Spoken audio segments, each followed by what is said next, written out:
All right, welcome to this week's What the Bar Talk. Let's go. Dude, great intro, man. Oh, thanks. Let me turn off the yeah, that.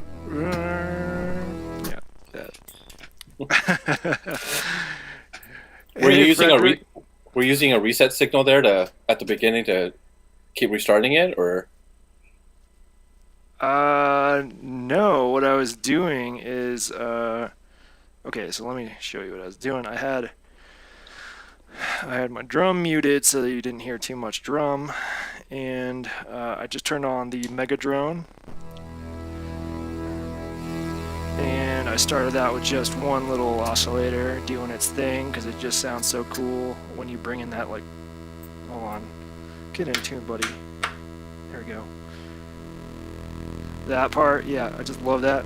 But once I had some drone going, I hit play, which is sending a signal to an attack or an envelope generator to go to the Cockpit 2, which is my brand new baby toy, and it is the best. So I was just doing that. Okay. Yeah. So it's all Cockpit 2, which is pretty cool. You know, it's 4-channel stereo mixer with not really compression, but it is ducking a bit, and you can control which channels it does the ducking on. So it's not doing it on all the channels, but yeah. So that's what's happening there.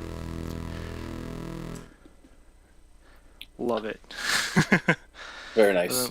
Playing with the Mega Drone. All y'all got me in the drone mood the other day when I was listening to the drone stream train replays. Yeah, so let's get to it.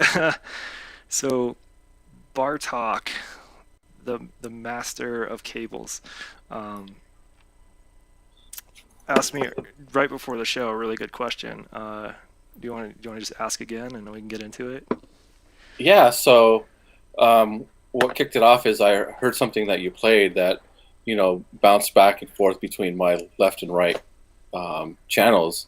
So my question was, I want to talk about stereo and how to achieve the effect with modulars and different modules, and what do you do, and how do you what do you need to get to make it sound where if you were doing a live show or something, people could tell that there's some sound coming from the right speaker, so then it's bouncing over to the left.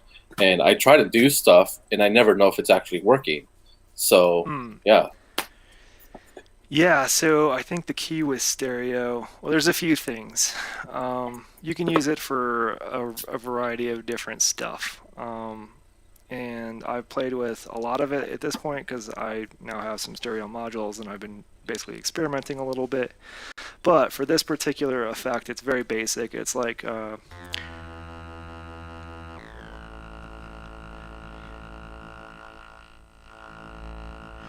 and that's all the iCurry. It is a stereo filter, but what I'm doing is I'm sending a single sound source into the left mono input, and then I'm pulling the sound out of both the left and the right output, and I've got the stereo spread on it, so it's actually spreading out where the filter is hitting each ear, and that gives you that stereo effect on that particular voice. So that one's a little bit cheating. Okay, yeah, but it works.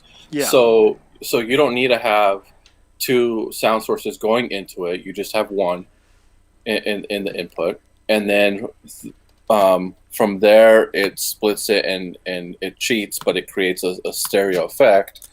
And then where do you have those outputs then going? Yeah, so before a few days ago, I finally got that Cockpit 2, which is the Endorphins stereo compression mixer module. Before that, I had it just going into my mixer into the left and right channels of one of the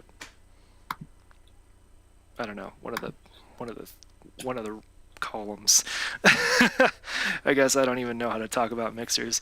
But now I've got it going into the endorphins left and right, and the endorphins then going into the mixer. But there are some things I've noted when playing with stereo that sort of messed me up a little bit. One of the first things I tried when I got the iCurry was putting in, like, I wanted to send both my sub voice, so that tends to be two oscillators, so that when I detune it gets really gnarly, and one is pitched higher than the other one just to add a little bit more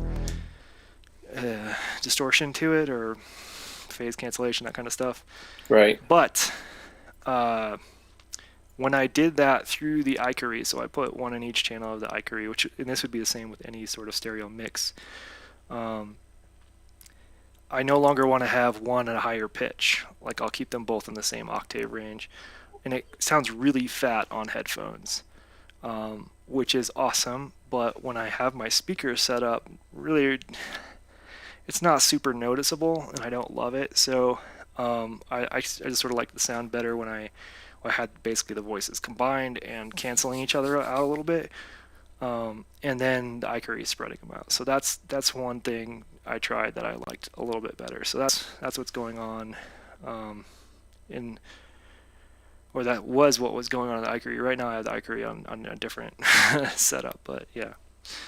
But stereo I think is hard. Like, I think to really hear it, you've got to have like very clear.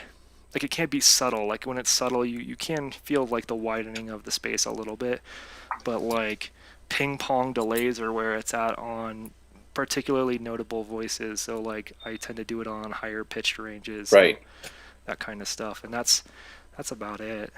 Um, in Yeah. this So case, yeah, I've been trying to think of how I can do that because I use the Bufaco hex mix, yeah, and that has panning on each channel, and then it also with the hexpander I have a left and right output. right, But but in my head, if I'm using an effects module that does stereo, but then I'm bringing those two into one output, then I'm kind of killing that effect, right? Like, so I would need to send a left into channel one on the yes, hex mix, the right into channel two, and yes. as soon as I do that, then I've already, I'm dedicating two outputs to one voice. And that's, I mean, that's the thing. It requires twice as many cables, twice as many everything, right? And yeah, you need to hard pan them left and right. You don't have to hard pan them if you want the softer mix, but I don't know. I never do anything sort of subtle, so I would Right, hard pan them, um, and that'll get you where you need to be. I think it's a stinker because it takes up so many channels. right, Um, and it's something I'd been avoiding for a while too because I didn't want to use.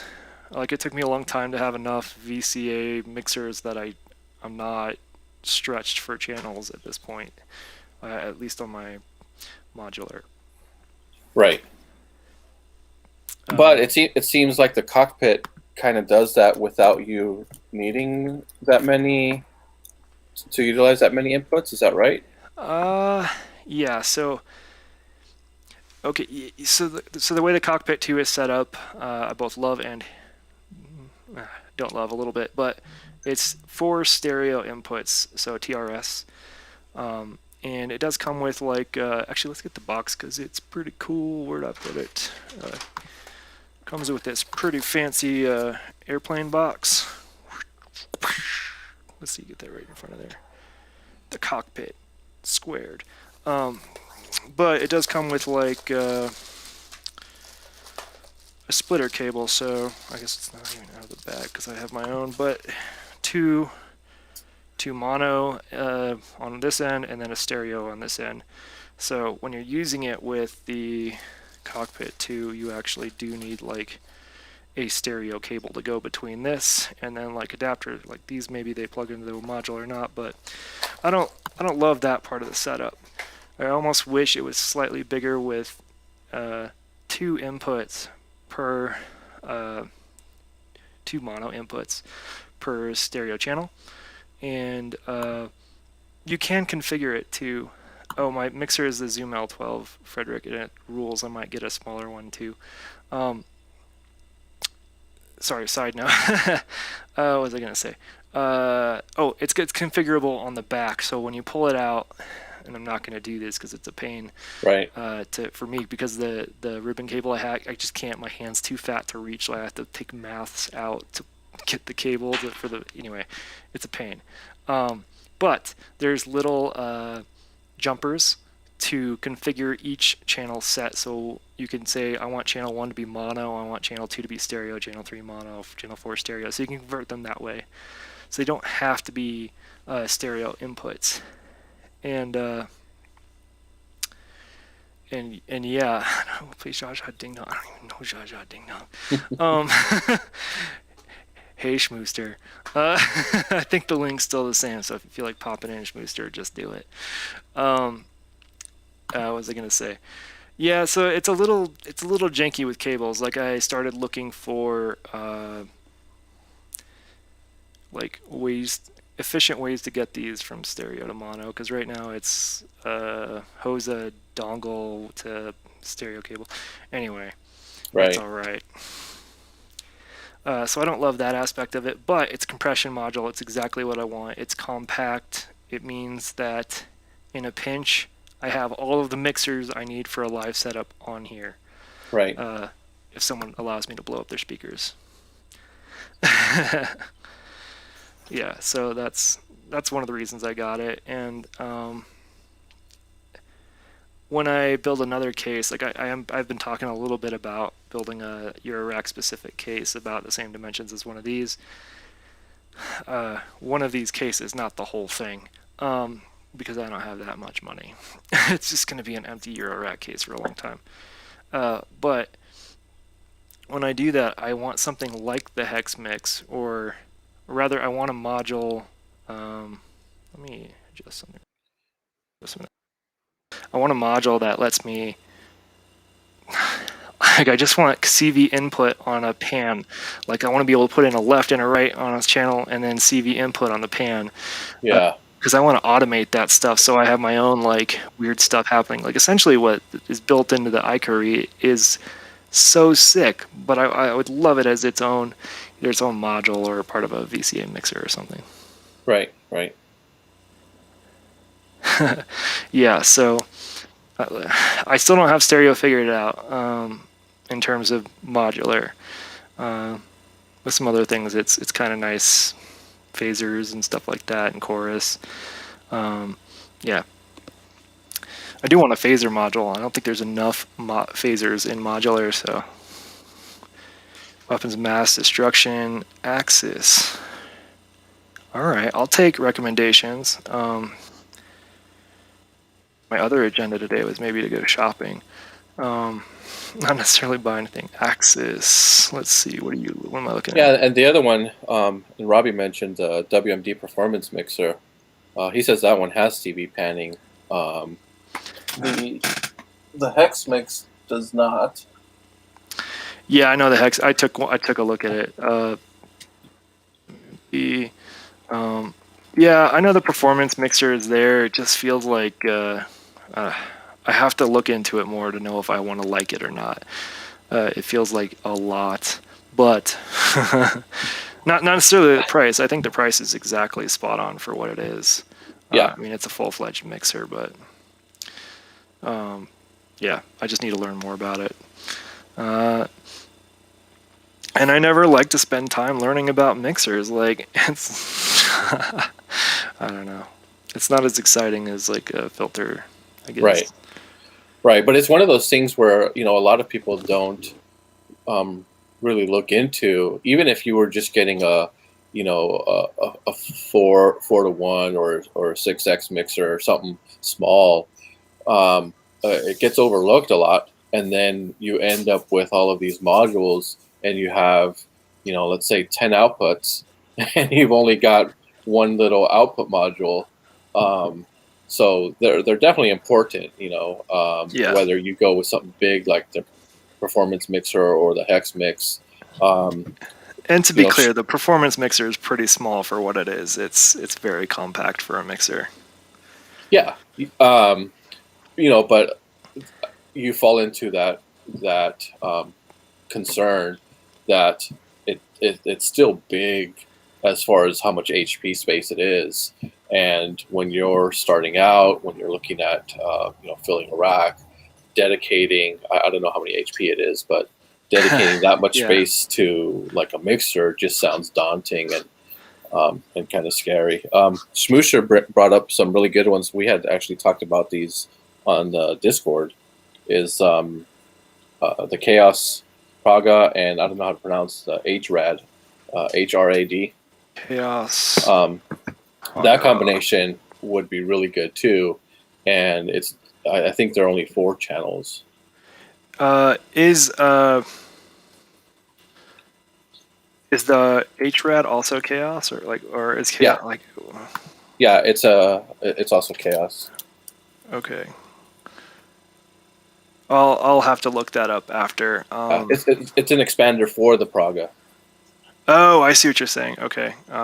And then there's the qubit. I like qubit. I only have one module, and I only have looked thoroughly at a couple of their modules. But let's see what they've got. Mixology. Oh, mixed drinks. All right. Cool. Yeah, that one's got some cool stuff in it. And there's a pan CV input. It's for stereo. Yeah, that one's pretty rad. That might fit the bill. I'll compare some stuff, but yeah, that might be the thing.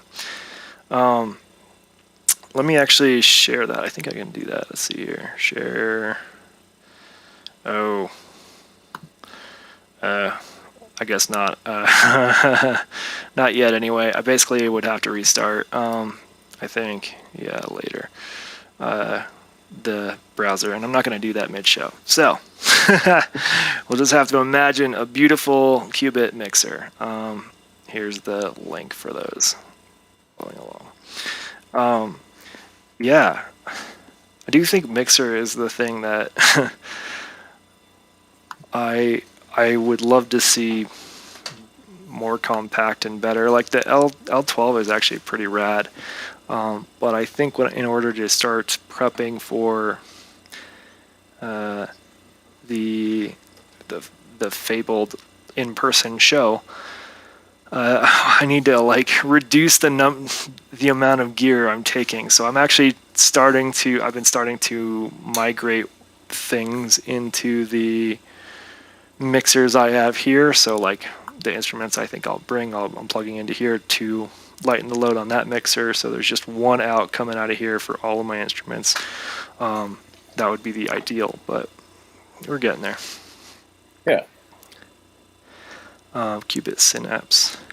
And 4MS listen for. Oh my gosh, I'm gonna have a lot of tabs open. This is great. Y'all know every module. 4MS. I like 4MS only because there's that one LFO that looks super sweet that I would never buy. But I love them for that module anyway. Because I don't need more LFOs, is the short answer there. Yeah, so that's cool. I want to keep talking about stereo just a little bit. Like some of the artists I've been listening to in a specific genre of electronic music that I don't even know what to call, have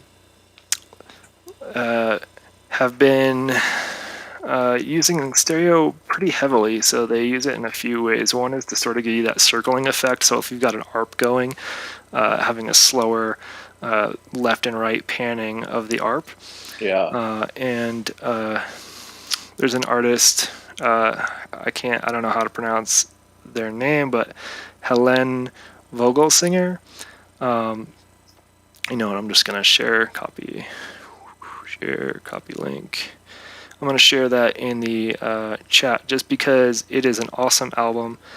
But her and Colin Benders often does some things like that. I think they're beyond the obvious panning. They're doing a lot of things with space, so multiple oscillators.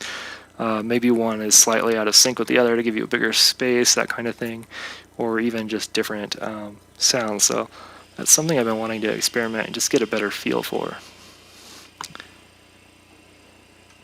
The ZI-10. Yeah, the L12 rules, man. I cannot sing its praises enough. It is digital, which means it like ruins all of my analog probably, but it's fine. I can't tell the difference. So, and I'm streaming, so who cares? It's fine. Yeah, I love it.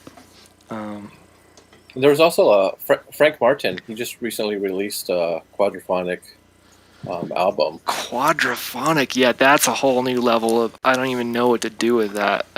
Yeah. I can't even get stereo done. Like, I think quadraphonic and beyond, decaphonic would be sick, 10. But I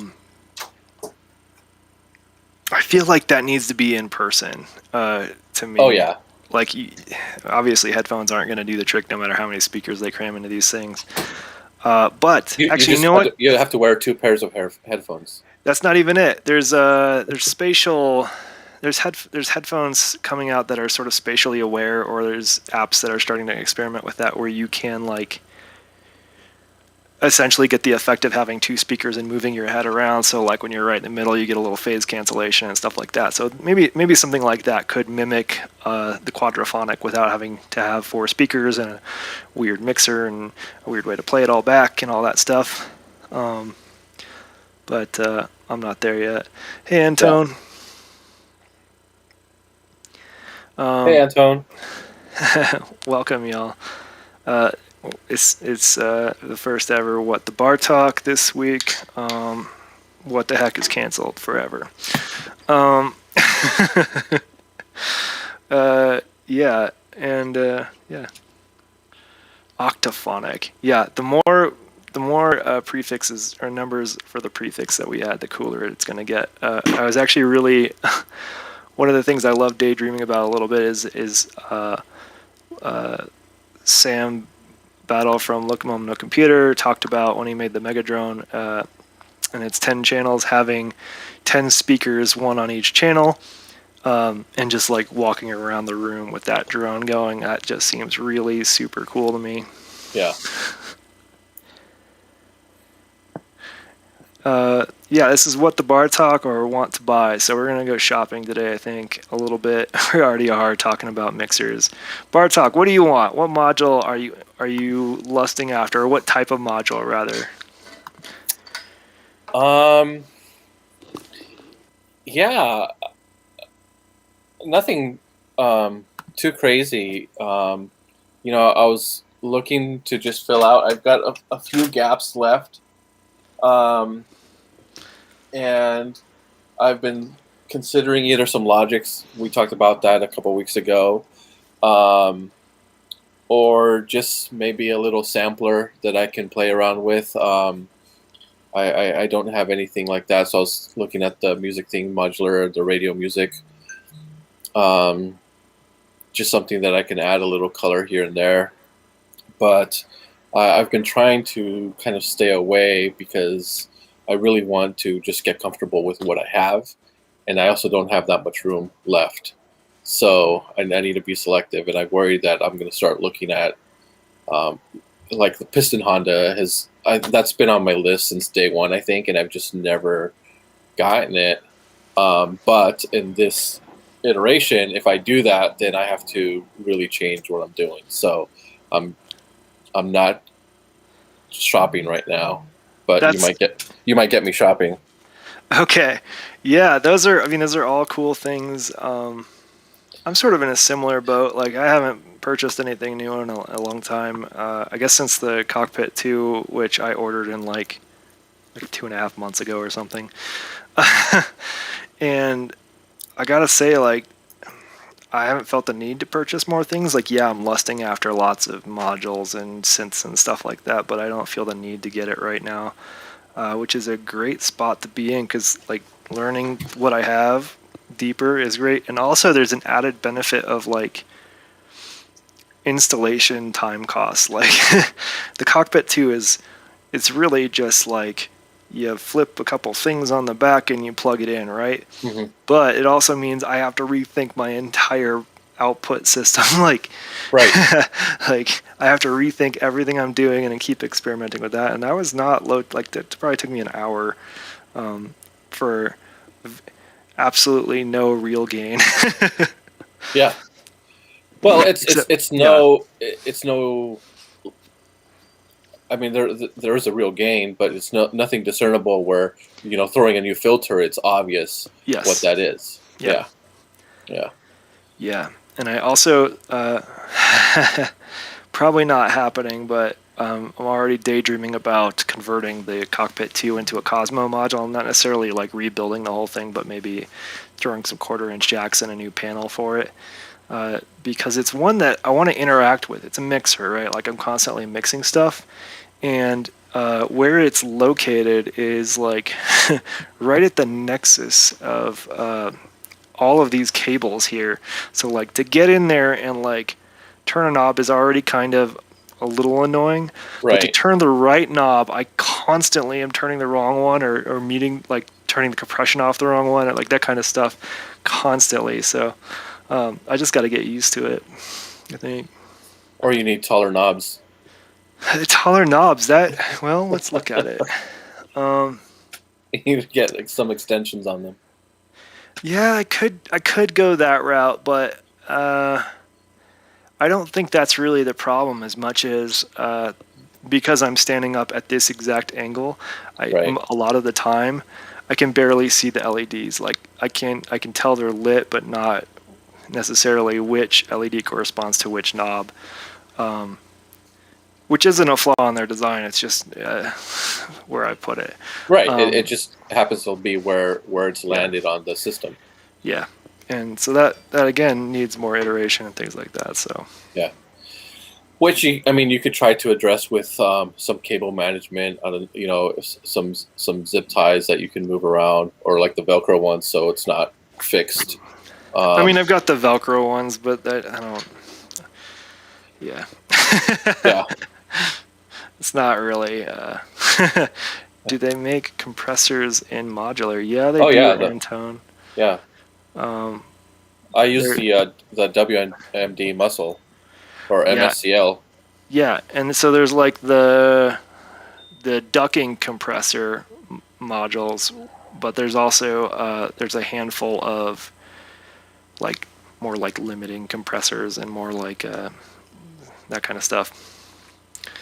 Yeah, I'm stoked to have this compressor on everything. Like figuring out which ones to turn on and off. I got some work to do on that, but I love it. I love that silly pulse. Yeah.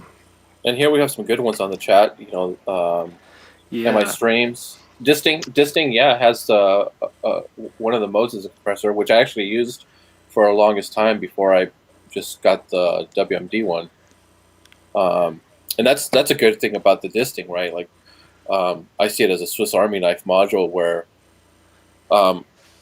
it's good to say, okay, what am I missing, or what I would like to have, and then see if the disting has that feature. Then that way you can kind of play with it and then see, okay, I really do like this, but I wish I had more CV control or a few more options, and then you can go look for a dedicated module that fits that spot. that's cool. Here's a question for all you disting users. Are you regularly changing its function, or do you just sort of set it as one function and that's the type of module it is for a good amount of time? Yeah, we'll see what they say in the Yeah. chat, but I use it that way. I use it to be like, okay, I need this tool, I don't have it, but the disting will let me kind of play with a version of it, and that's, like I said, the compressor was a great example of that, because then I said, okay, you know what, I really want a dedicated module for this, and then at that point it'll become something else. Yeah.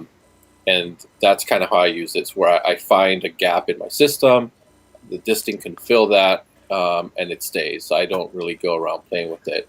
Cool. And DB Pollen saying they only use 4 or 5 functions in disting, and I think that sort of makes sense. Like I have scrolled through that monumental list of things it can do, and I would say, yeah, that makes sense to me. Like you just can't. I just don't think it's likely to try to use everything in there or even remember everything in there. Yeah, It's I think I have crazy cool. I have cheat sheets for that kind of stuff. was that just a huge thick disting manual? No, this one's a mix. This one's a mix of different ones. I have the FX aid, Yeah. which has very similar, again, just a ton of different. So I have little cheat sheets and I highlight the specific ones that I like and I can jump to easily. Right. So there's like the disting, the FX aid, and I think ornaments and crime is another big one. Yeah. I've never looked more than 2 seconds at the ornaments and crime, but Antone's asking ornaments and crime versus disting, and that's going to have to be either you or the chat to answer that. So where's Benjamin? I have both, and I would say the disting, just because I liked its workflow a little better. The ornaments and crime I found just really awkward to switch around and make the selections. Like, you got to either turn the knob or click a couple times, and I just never really found my groove with that module, and it's in my pile of my misfit modules. So for me, I just like the disting, and that's because it was maybe the guides I found, like my cheat sheets. I didn't really find helpful ones for ornaments and crimes, at least compared to what was available for disting. So it made it easier just to use that. Holy cow, DV Pollen has 3 of each, sort of. Because the disting EX can count as 2 separate ones. DV, do you want to hop on and talk disting? Or do you want to just keep it in the chat? Either way is cool. Let me know. Yeah, both of those, I don't really even use that much, and I guess it comes down to the menu diving. That's just one thing what I don't like dealing with. So if you don't mind that, then it might work for you, but I don't like it. Yeah, I mean, I think how Woke, if I remember right, Woke has some disting. Yeah, Woke has some distings, and just sort of leaves them as one, just leaves them as whatever function that makes sense, and that's just what they are. So they're now that specific module, and I think that's the same. At least that's the way I would probably use it, just because I don't change my patch all that often, at least not that dramatically. So yeah. And they're pretty small. What are they, like 4 HP or something? Maybe 6. Yeah, mine's not even on here anymore. All right. Oh, all right. Let me send you that link. Hold on. Invite, copy.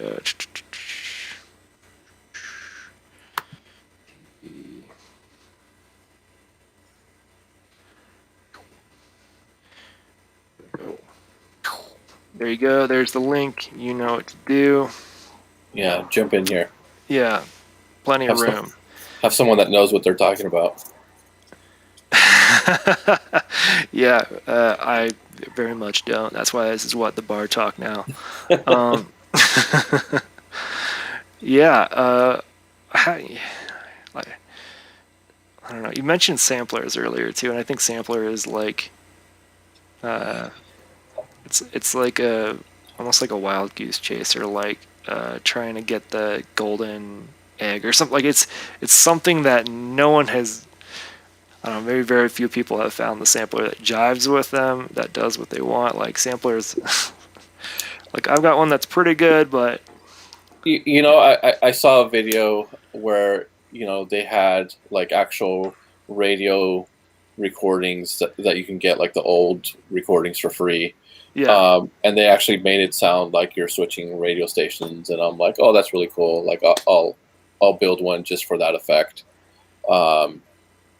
But yeah, I'm not looking to, do what a lot of other people do with sampling stuff and either freezing it or being able to rewind it and loop it and that stuff. And something really simple where I can just switch to different files that are being played and make it sound like I'm tuning into some weird frequency or something. Totally. So, you kid MD stuff. Oh, they're talking about something else. Muted. Okay, there we go. Cool. You are unmuted now. Welcome, cool. DV Pollen. Hey, I don't have a camera on them. No camera. Come on, camera. You can do it. I believe in you, little glass buddy. You're 3 little dots right now. Yeah, so how do I get my camera working? I got 2 cameras working right now. Well, there's a little settings menu that has the gear icon, and you can select it there if it's not popping up. Boom! There we go. We got to pick. Oh, there he is. Yeah. Welcome, DV Pollen, everybody. How you doing? I was actually just, I was kidding about, ensemble. Just messing around with different modulation ensemble, but that's no problem. Yeah. Disting. Damn. Well, hold on. You just went into like morphogene mode. Like there was multiple versions of you talking at the same time. It was pretty cool. Wish I could do that on purpose. That'd be cool. Yeah, yeah. So disting, like, what are you using it for? So, Or so yeah. So originally, when I got the Disting Mark III to begin with, and that thing was just total shit in terms of menu. I mean, you think the Mark IV is bad, the Mark III with those 6 little dots, and you got to push this button twice to get that was ridiculous. But when the 4 came out, yeah, it's cool now, especially since it scrolls the name of the algorithm. So I originally started using disting as my primary quantizer. Actually, that's why I bought it. Yeah. yeah, I've heard it's got a good quantizer. It does. And now with the Mark IV, you can actually see what note it's quantizing to on the display, right? So that's kind of cool. And then also, I think the most popular function was using it as an adder. It was just a really cool 4HP adder. And then I started, hearing people say that the tape delay was good, and it is pretty good. And then, just what I tried to do, I'm like Bartok here. I got the whole cheat sheets. I mean, I got like 3 or 4 versions of them. Every time I print one of those out, and I put it in a nice. See, here's one of my cheat sheets, right? So I put it in. Oh yeah. Yeah, they put a nice little plastic thing, and the next week some asshole, says, "Oh, I got a new one coming out with the new algorithms, and now I have to reprint it." So that's already outdated, and I printed it a couple of weeks ago. But so I was just messing around with it, and I tried to go through as many algorithms as I can just to see what works well and what doesn't. Because I have like a little skiff that I built, a 104 HP skiff. Yeah. I mean, you put a disting in there, you just put in just about any module you're going to need, right? So I'm trying to go through all the ones to see which ones I can actually use and work. And the vocoder is actually really cool. I came across that one. The vocoder. So are you using it as a vocoder, or are you like piping other audio into it? No, so I got like the what is it, the Doepfer A171, I guess, which so I hook up a mic, just a Shure SM58, and I got that running into the disting, and I've done a couple streams on EMS with it. It works really well. That's so rad. Yeah. Vocoders are one of those things that I just am drawn to. Like, I have 2 right in front of me, and I never use. I still love them to death, but. The one thing that Andrew Osler put in this latest version of the firmware is the looping, or not. It's not looping. It's the wave recording function. So you can run your rack into the disting, and it'll record, on the fly what you're playing, right? And you could do that from before, but then you'd have to go back into the card, and you'd have to manually change the config file so it would find that file and read it so you can play that sample back. But now it does that automatically, so you can actually use it as a looper. Oh, cool. That's pretty rad. It is pretty neat. So you can record onto it and immediately have it play back that loop. So see, that's the module that keeps on giving, right? Yeah, it does. Oh, yeah, absolutely. That's why you look at the used prices; they don't go down. I mean, they're still 160. I've seen as the cheapest used, I think. Yeah. Which is a fantastic deal, still. Yeah. Oh, yeah. Considering what you're getting. Yeah. Yeah. Oh, yeah. That's very low cost for a module. Yeah, totally. But I built a little MIDI expander for it, so now I can have MIDI in and out into my rack with that. It does everything, really. Yeah. So we have a question for the disting is, can you actually pick in specific individual notes? You mean like masking? So like instead of it running through a scale, can you pick the specific notes that you would want it to quantize? Yeah, masking. I don't think you can natively with just the general quantizer, but I know on the Disting EX, he does have it so that you can upload Scala scales, which are basically user scales. And I don't know if you can do that on Disting Mark IV, but you can upload user scales into the EX. Do the user scales include like octave ranges? Like, so you could say everything needs to be within these 3 octaves or something? I'm not sure about that. No. I've never done that.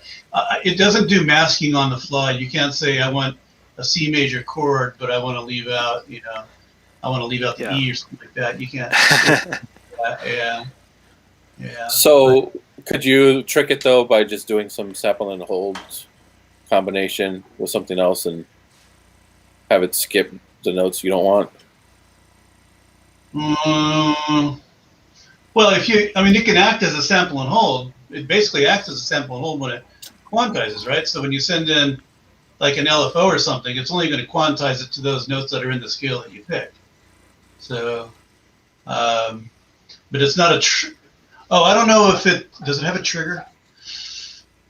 I need to check. If it has a trigger, then you can use it as a traditional sample and hold. Quantizer, scale, select, voltage input. Yeah, it does have a trigger. And you can also use that trigger to transpose.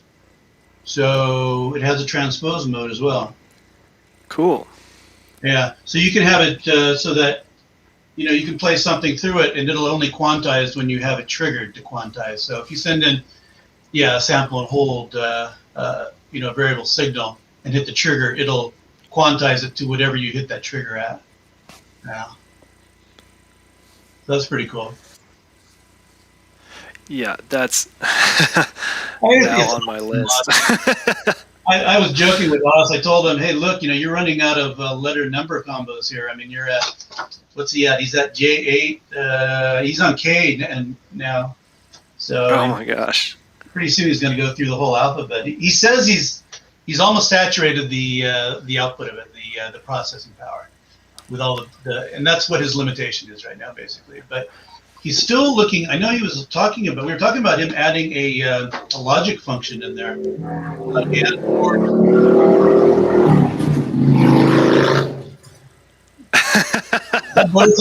Not from my side.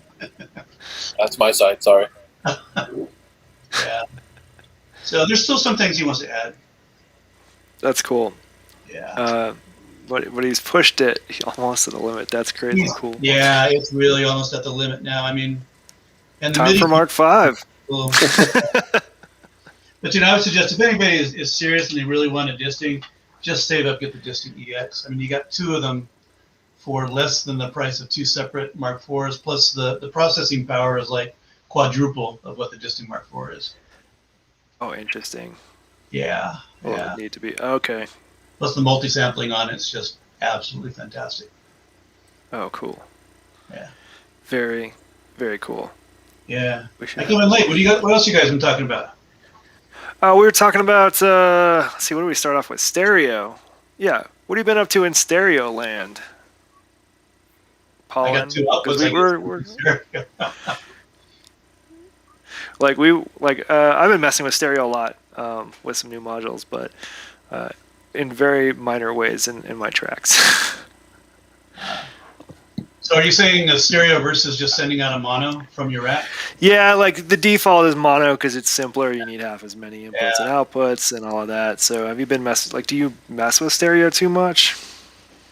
Yeah, so I did a set last night actually on what was it, resonance frequencies in the Bay Area, and it was really stereo pan. I mean, it was seriously. I had the snare over here, I had the kick drum center, I had rhythm over here. It was and with a W&D mixer, you can send in a nice slow LFO into the pan inputs on each channel and have it pan across the stereo field, which is a really cool effect. Yeah. So I use stereo by default pretty much. Yeah. Okay, cool. Yeah, we were talking about the various modules to enable stereo, and one of the requests I had, like one of the things I'm looking for at some point when I build a more Eurorack centric case, is a mixer that lets me control panning with CV, and the WMD performance mixer is probably like the coolest you can get. Yeah. I've heard good things about the Happy Nerding scan mix too, or scan pan, I think is what it's called. Yeah, that's supposed to be pretty good. Scan pan. Yeah, I'm just creating a huge shopping list of potential modules, so that's great. I'll take a look at that later because I can't share my screen right now. Yeah, so that's what we were chatting about for a while. Yeah, I hardly ever touch stereo for the most part, though. Like, it's totally new to me. Like, I understand how to implement it, but at least as far as modular is concerned, it's been sort of like a module deficit that plays nicely with stereo, but with the Icary and the Data Bender and what's the other one? The Cockpit 2. I'm in like a little bit in stereo land. Yeah, filters mostly are coming out in stereo now. Everything's going towards the stereo direction. Yeah, I mean, it's the Yeah, but if you don't have an output that handles that, then don't you lose it all? Yeah, sure. You need a stereo mixer, sure. Yeah, or unless you take outs directly from your modular, but you'd have to have two separate mixers to do that, obviously. Right, Here's a question. Oh, go and ahead. that's kind of what was my questions of it is, yeah, we've got these stereo modules, we have these, but if you don't have the correct output module to handle all of that, which if I add just one stereo module, then I take two outs of going into my mixer already just for that voice.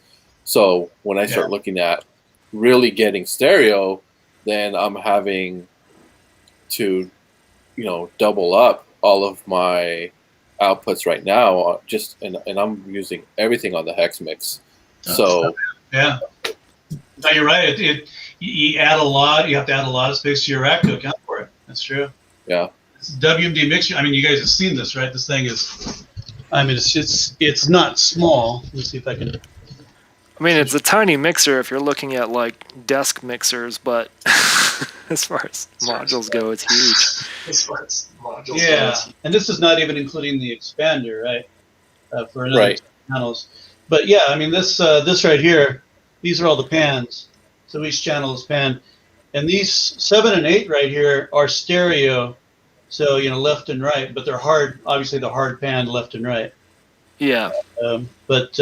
Yeah, this panning, I mean, is really, very, really neat, and the built-in VCAs as well, of course. I use this panning a lot, though.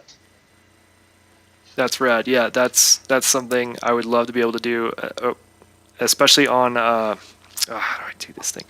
Especially on like ARPs and stuff like that. I would love to get some slow stereo pans on ARPs. Yeah. And with delays, if you can time your delays with the dry signal going in one speaker and then the delays cascading across with an envelope, really cool. Yeah. I was just gonna say the same thing. Even with delays, that's where I love the stereo. Yeah. It works really well. It's true. Yeah. But I mean, I have some friends. Frank Martin, for example, he's going into quad. I mean, geez, I just barely got into stereo. He's already going into quad. I can't imagine doing that. That would be ridiculous. Who has that many cables? Yeah, just keeping track of everything. Everything's gonna go right.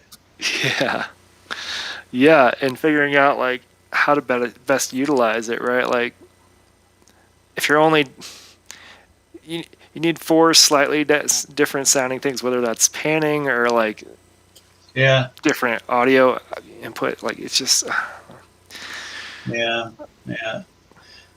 But I mean, if you have a setup with a lot of stereo modules and you don't have a stereo mixer, I mean, theoretically, you can take the separate outs from everything into an external mixer, right?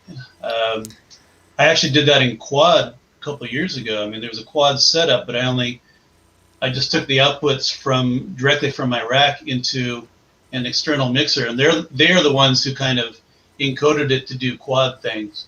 That was really cool. But I wouldn't do quad in my rack. That would be ridiculous. Yeah. Anton saying quad sounds amazing. Maybe in a few years when we all have setups that are too big. Yeah. But yeah, I don't know about that. Like, here's a question I have is I've been watching some videos on like quick setups for live performance and things like that, and one of the dudes was like, oh yeah, I don't do stereo, I just put everything mono, even if it was stereo to begin with, because like you can't tell the difference out on the dance floor or whatever. And like, is there truth to that? Like, would you have hard panning if you're doing something like a set live? Well, Mylar Melodies, I think he still says he does everything mono. And he Yeah. doesn't do stereo from what I remember. So Like, and I he has- think, I mean, that makes sense to me because I think if you're like at a bunch of concerts, like if you're anywhere near one side or the other, you're only going to hear that one side because there's a wall of speakers in front of your face that's just hitting that right channel or whatever. pretty much. Yeah, but I've been at some shows where they've done it, and you can absolutely hear it. I guess it just it depends on the PA system, but yeah, I've heard it done, and you can tell. Yeah. That's cool. Yeah. I think if you're doing like a hard-hitting techno set or something, I think mono, you can get away with mono pretty well. But yeah, to Bartek's point, if you're doing like an ambient set or something, you really need that stereo field to be able to pan everything around and acoustically, set your space. So Yeah, if I'm doing floor to the floor, like stereo doesn't matter too much. But like, like you said, if I've got like a drone going and like some sparkly arps circling, that's where quadraphonic and stuff comes in really nicely. Yeah, exactly. Yeah. But I'm just skimming through the chat. Speakers are distributed Yeah, me too. everywhere you want to do mono to avoid weird phase cancellation. I guess that makes sense. Yeah, so that's something I'm going to consider. So if it's a situation like if I am playing live and there's a lot of speakers everywhere, just full mono, just take that one output, super simple. Yeah. I'd be bummed out though because I've done a little bit of stereo fun stuff, but yeah. What else? Right, that's the other thing. You go through all the work of doing something in the stereo, and nobody tells. Yeah, that's why I think stereo needs to be pretty obvious unless you're using it to like fatten up a bass or something. But yeah, the stage setup really answers this one. Yeah, so it depends on the stage setup. Okay, cool. Right. Yeah, but then it's out of your hands. If you though are set up to possibly do some stereo effects, and then you go to a place that can handle it, then it's even better than, at least you have that opportunity. Maybe so. Yeah. Right now, like, my place isn't set up to have stereo, like outside of my headphones. Like these two speakers, like they live in boxes, which is not a great place for speakers. One, and two. Like I know it's bad, but I don't use them that often anyway. But like even when I do have some stereo stuff, it doesn't have the same hit as like wearing very very clearly separated headphones. So yeah. Yeah. I hope those speakers have forward-firing bass, or are the bass like stuck in the back? Hold on just a second. I got to put this down to get my bass.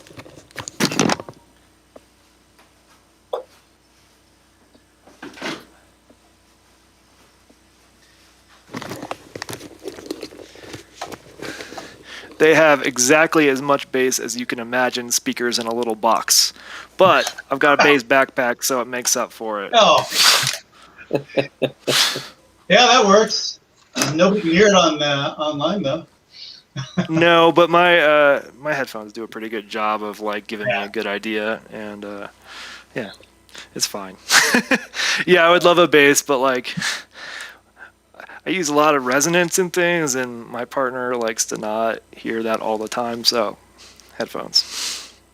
There you go. But I do love stuff. I actually have another one of the newest one pre-ordered because I like it so much. It's so weird. It's so weird to have. Well, yeah, because it's essentially like a subwoofer strapped to your back. So like you feel it in the chest, but like in the wrong ways, if it makes sense. Like your body's like, yeah, this isn't a subwoofer, but it's still really cool. Anyway. What if it has like therapeutic benefits to it or something? Like increases your blood flow or something like that. It increases the odds that I'm going to rip a cable out of my mixer, is what it does. But it is awesome. I love it. But it's too weird. I just never stream with it. Yeah. Because there's a risk it's battery powered and I don't trust it, that it could just die and I wouldn't hear anything and I'd be like fumbling around trying to get my headset plugged into things. It's not reliable. I mean, you can do the electronics thing. You can build a little crossover and then take out the bass signal and do a subwoofer or something, right? Or a separate speaker. Yeah, I mean, I do have like other subwoofers in the house, and I could order a subwoofer that attaches really nicely to these the way they're supposed to be worked. But again, I'm mostly wearing headphones, so it's not worth the cost just yet. Yeah. Maybe when I'm like, if I get serious, I'll pull these out of the boxes and like set them up properly so they're like speakers need air behind them. Who knew? But yeah, and I'll have some good sound up. But like I'm in a laundry room with like water pipes and stuff, so I don't care about that. It's only gonna sound as good as the water as the heater. True. That's true. So yeah. That's my weird setup. Anyway, thanks for answering those the questions or folks in chat and DB Pollen on stereo in person, because that was something I'd been really curious about. I didn't realize Mylar Melodies was also blasting mono, but that makes sense. And also I think simplifies setup time significantly. Like if I change my patch right now to pull out some of the stereo stuff, it would very much simplify what I'm doing. Yeah. Yeah, as Robbie says, all mono modules plus a stereo mixer, full stereo. Of course, yeah. I mean, it's you don't have to have stereo in the rack. You can just take all your separate outs and feed it into somebody else's mixer. Yep. I mean, I do like the stereo compressor, so at the very least, I'll keep it as a compressor, an 8-channel compressor. So just lots of dongles going in and out of that thing. Oh yeah, Verbo Scan and Pan. I forgot about that one. That's good. Yeah. Yeah. Let's see. Let's read up. Sure. What's Shapeshifter? Someone tell me what Shapeshifter is. Yeah, I don't know those. Shapeshifter is IntelliJo's complex VCO module. It's got the little screen. I had one at one time. It was just too complicated for me. Oh, yeah, not my thing. Yeah. I like my modules simple and button-like. One button per honk. Yeah. You love the ensemble then. If you want a complex oscillator without any menus, it's just the ensemble. Formless ensemble. Oh yeah. Love that module. That is come on, images. Oh, that is a beautiful looking module. Oh, the ensemble's great. Really good. Very cool. It's the wrong color from this setup, but my other setup I won't care at all. Let's take a magic setup. Take a magic marker. You can color any color you want. Magic marker, yeah. Or just black spray paint and try to remember what everything is. I did that to my Row Power 40, you know, the little power module from 4MS. Yeah. Yeah, it was white, and every other module in my rack was black, and that was the only thing. So I just got some acrylic paint, and I just spray painted over the front panel. But then I realized the front panel is actually the heatsink. Oh, so, you told us about this. That's crazy. Yeah, you're right. Yeah, so I got a little copper heatsink that I used to have on my memory inside computer, and I had to put that on the front with some thermal paste, and it gets pretty warm. I remember we talked about it. It looks awesome. Like, it looks way better. Oh, yeah. That heatsink on it. Kind of a cyberpunk type of look to it, right? Yeah. What do you call steampunk look? Yeah. Yeah. Yeah, it works pretty well. That little radiator gets pretty warm. Totally. Bartok, were you going to say something? Nope. Okay. All right. I think perfect for this kind of show, huh? Yeah. Yeah. Well, we've got an hour. Unless anyone has anything hot they want to talk about, I'm cool with calling it. Bartok, I haven't seen you around recently. How you been doing? Oh, been doing good. Yeah, I'm jumping in here and there. So I participated in the drone stream, and then I did one the other week. But yeah, one of the things I was going to bring up, but we're running out of time, is kind of like, Oh, we can keep going. I got no time limit. well, it's just kind of like, burnout or taking a break. And every once in a while, I'll get to that point where I just feel like I need to step away, and not come sit in front of this every day and figure something out. So I think I've streamed once last week sometime, and right now I'm just feeling like I need a little break. That's cool. Yeah. That's a good point. I actually want to ask you about that, because I kind of gotten to that point where it's like I almost don't look forward to getting in front of my rack anymore. Or it's like before, it used to be the first thing in the day, man, I want to get in front and do something. But now it's like, oh, jeez. So how do you get through it? I mean, you just push yourself through it, or you just step back and say, I'm not going to touch this for a week? And yeah, I've kind of found you just stepping back and not trying to think about it, and you'll get back to it. And that's been my approach right now. Actually, before I joined EMS, I think I went a long time, at least 6 months or so of not doing anything. And finding EMS kind of brought me back into performing again and doing some live shows. But I think if you're feeling that way, the thing not to do is kind of beat yourself up and say, no, I got to do it, and I got to practice or come up with something, or else what's the point? I think the best thing to do is just focus on something else, anything else that you might be interested in, the other hobbies, and then you'll go back to it when you feel comfortable. yeah. Hey, right. I mean, I was going to recommend that. Like, definitely don't push through it. I've done that in other, like for work and other things. Yeah. You need to step away. Like if you're not feeling it, step away. Yeah, that's the best advice. Go do something else. Or you can go the more dangerous course of action and tell yourself, oh yeah, I'm just missing a bunch of modules. I'm going to go back into it. Yeah, you either have to step away or double up the effort by buying more modules. Yeah, right. That's the dangerous way. Yeah, I mean that's the trick. Yeah. And yeah, keeping it fun. Like I did find there was 1 month where I did like a few shows like online, like the Freak Boutique and Colorado Modular and a few other things like that like I'm not getting paid. I can show up and make stuff up on the spot and be fine, but like I don't know. I felt like it was a job at one point, and I was like, all right, I'm not doing any more of these for a while. Yeah. I hear you. Yeah.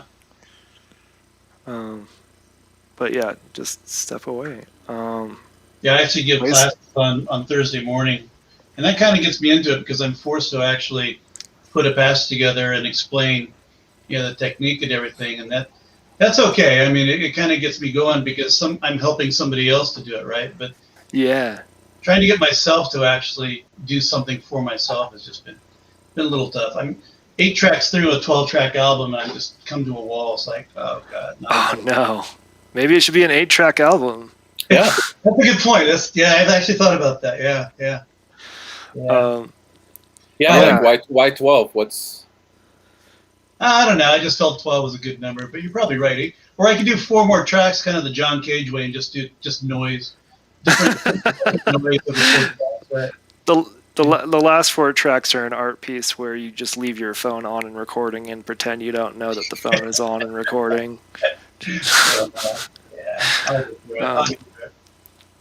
Yeah, that's a hard place to be in. Like I get that way every time I try to like actually produce a track, like the last few minutes of it or a few seconds even. It's hard.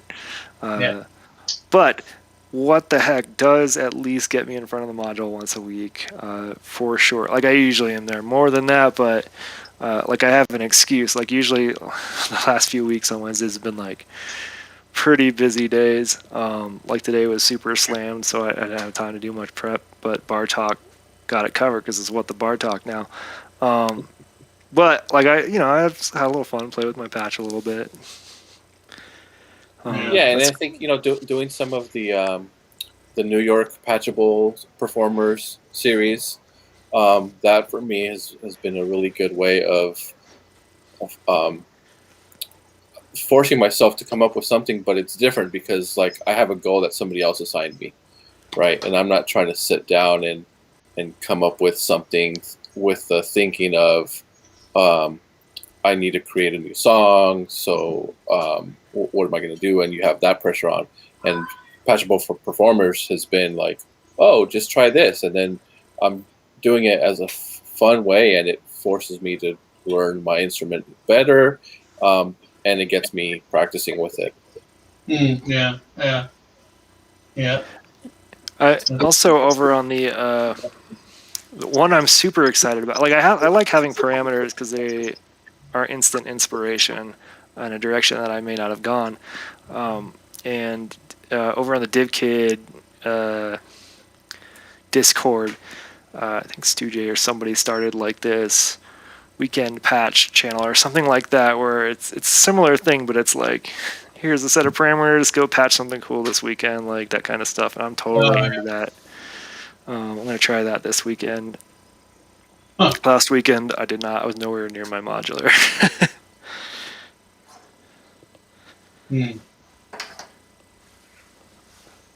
I went and had some crawfish, which is probably the first good seafood I've had in Colorado in over a year. Crawfish in Colorado, huh? Yeah, one of my friends had a crawfish boil, and like she and her family from Louisiana, until COVID-19, they had one every year and invited a lot of people. And finally, it was back this year. Everyone was vaccinated, so we went and ate some food. Really lucky on that one. I was in Denver a couple weeks ago, and a client wanted to have lunch in a sushi restaurant, and I'm thinking, wait a minute, I'm in the middle of the U.S. and I'm going to have sushi. Was it Sushi Den? It was okay. It was okay. It was in Boulder. It was a cute little restaurant in Boulder. It was nice. It was okay.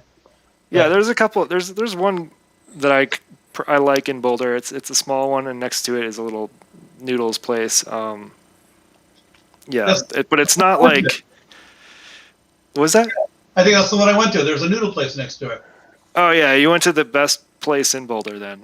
I had to pay for it, so it probably was. Yeah. Yeah. But yeah, it's nothing compared to like other sushi I've had. So you walk into the sushi place, and right now they got that big stuffed animal there with a mask on. He believed the from Spirited Away. Yeah, that was the place I went. Yeah. That's cool. I mean, I haven't been there since. I mean, that creature didn't have a mask when I was last there, but I think we're talking about the same place. That's cool. Yeah. All right, let's check the chat.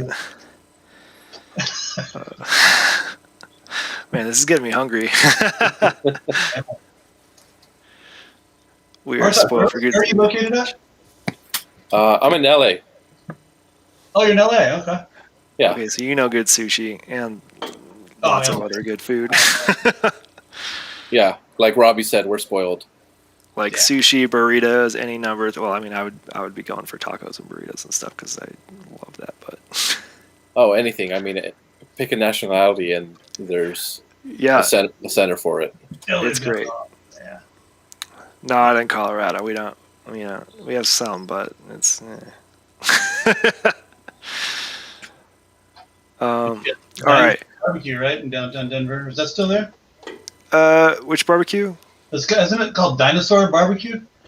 I don't know. I haven't heard of Dinosaur Barbecue. There is a barbecue place that my friend was talking about that's apparently really good, but I don't know yet. And there's one in Winter Park, actually. That's pretty good. Like, actually pretty good. Not just like Colorado pretty good.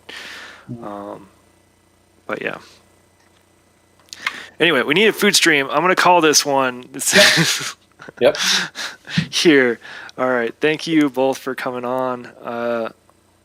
Does anybody do you want to play us out, Paulin? I just got a ensemble thing going I was just going to experiment with, but I could do that. Yeah. Yeah, give us like 30 seconds to a minute. But how am I going to get my sound onto that? It's just going to be over the microphone? I don't know. I can play us out if that's simpler.